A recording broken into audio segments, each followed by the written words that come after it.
인생 수업 엘리자베스 퀴블러-로스, 데이비드 캐슬러. 죽음을 눈앞에 둔 사람들은 위대한 가르침을 주는 교사들이다. 삶이 더욱 분명해 보이는 것은 죽음의 강으로 내몰린 바로 그 순간이기 때문이다. 그들이 들려주는 교훈은 인간의 삶에 대한 진실이다. 호스피스 운동의 선구자이며 20세기를 대표하는 정신의학자인 엘리자베스 퀴블러-로스와 그녀의 제자 데이비드 캐슬러는 누구도 하지 못한 일을 해냈다. 두 사람은 죽음 직전의 사람들 수백 명을 인터뷰했다. 우리는 배움을 얻기 위해 이 세상에 왔다.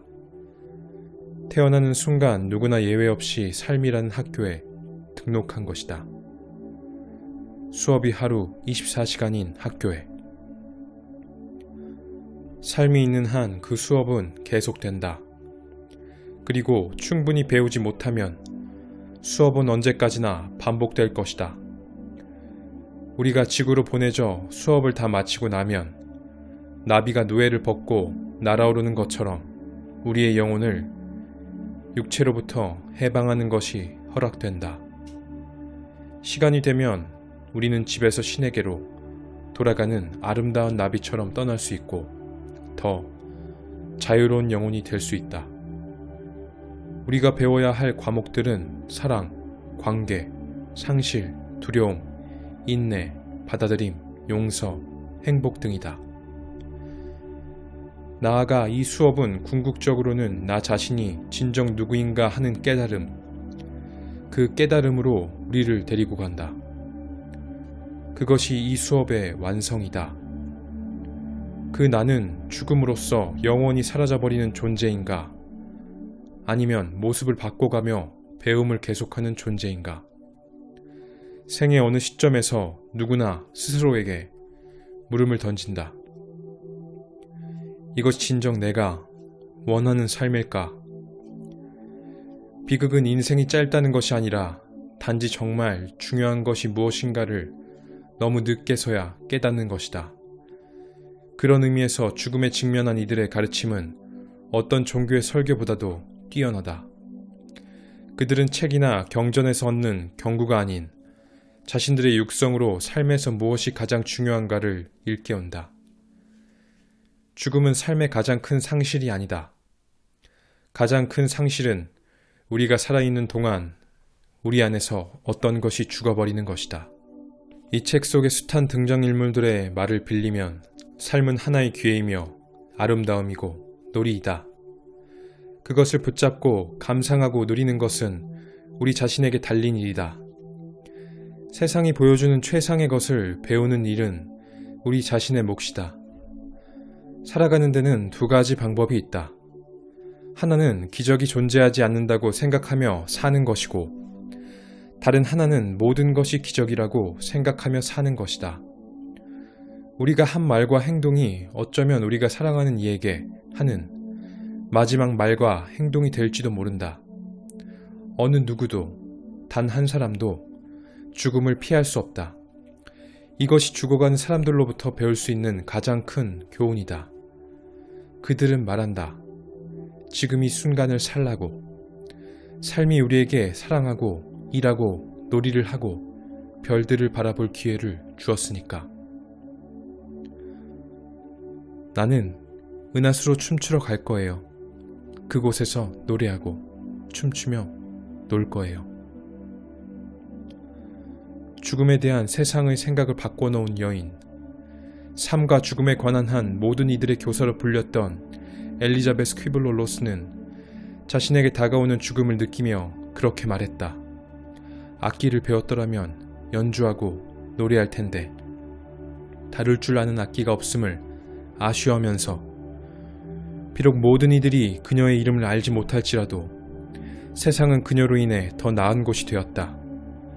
엘리자베스는 평생을 바쳐 죽음을 앞둔 사람들의 가슴속 이야기를, 그 가슴속 이야기에 귀를 기울이며 최초로 호스피스 운동을 시작한 의사이며 사상가였다. 10여 년 전 미국 보스턴에서 그녀의 강연을 들은 뒤 나는 한 시대를 연 그녀의 대표작 죽음의 순간을 들고 친필 사인을 받기 위해 다가갔다. 그때 나는 그녀와 시선이 마주쳤다. 누구나 말하듯이 그녀를 만나면 그녀의 눈에 담긴 아름다움에 감명받는다. 색이 아름다운 것보다도 눈에서 나오는 빛이 그렇다. 그녀의 눈에서는 순수한 인간만이 가진 흔치 않은 아름다움을 발견할 수 있다. 위대한 사람과 대면할 때 우리는 위대한 것에 이끌린다. 우리가 알고 있는 아름다운 사람들이란 실패를 알고 고통을 겪고 상실을 경험하며 깊은 구덩이에 빠져 길을 찾아 헤맨 이들이다. 그들은 동정심과 따뜻함, 사랑과 배려로 가득한 곧 삶에 대한 이해와 감수성, 감사의 마음을 지니고 있다. 아름다운 사람들은 우연히 있는 것이 아니다. 인간의 죽음에 대해 가장 많이 이해할 수 있게 해준 한 여성이 죽음을 맞이해야 한다는 것은 어찌 보면 타당하지 않은 듯하다. 그러나 그녀의 죽음은 이곳에서는 아무도 살아남지 못한다는 것을 일깨워준다. 인류에게 이보다 더 큰 공헌을 한 사람에게도 죽음은 해당된다. 그러므로 너무 늦을 때까지 삶을 기다리게 해선 안 된다.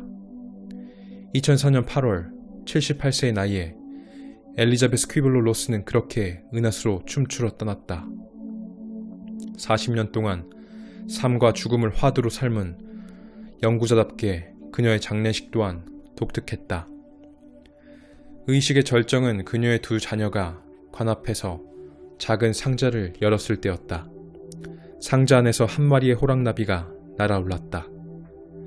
동시에 참석자들이 미리 받은 종이 봉투에서도 수많은 나비들이 일제히 날개를 펄럭이며 파란 하늘로 날아올랐다.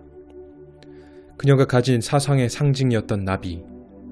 그 나비가 펄럭이며 공중으로 날아가는 장면을 보는 것만으로도 누구나 알 수 있었다. 그녀가 드디어 번데기에서 부화해 나비가 되어 죽음이라 불리는 새로운 세계에 태어났음을. 그녀가 나비의 수수께끼에 빠진 것은 소녀 시절 자원봉사자로 폴란드 마이덴에게 유대인 수용소를 방문했을 때였다. 수용소 내부 벽에는 곳곳에 손톱이나 돌조각으로 새긴 나비 그림이 그려져 있었다. 왜 나비일까? 그녀는 무척 궁금했다. 수수께끼가 풀린 것은 그로부터 20해가 흘러 스위스 대학에서 의학을 공부하고 뉴욕과 시카고 병원에서 호스피스 활동을 하며 환자들을 돌보고 있을 때였다. 스스로도 유체 이탈을 등 다양한 신비 현상을 경험하면서 그녀는 인간의 몸은 나비가 날아오르는 번데기처럼 영혼을 감싸고 있는 허물, 이 허물임을 확신하기에 이르렀다. 수용소에서 죽음을 눈앞에 둔 사람들도 그녀처럼 영혼의 영생을 알고 있었던 것이다. 이 책 인생 수업을 마무리하면서 그녀는 말했다. 평생을 죽어가는 사람들 곁에서 죽음에 대한 책을 써온 나는 꼭 책 한 권을 더 쓰고 싶었다.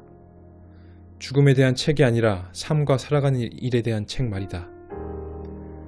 삶의 끝에서 배울 수 있는 것들을 글로 남기기 위해 이 책을 썼고, 아직까지 삶에 도전하고 그 결과를 음미할 시간이 많이 남아있는 사람들에게 이 책을 선사한다. 작별을 고하는 순간까지 우리는 이곳에 살고 있다.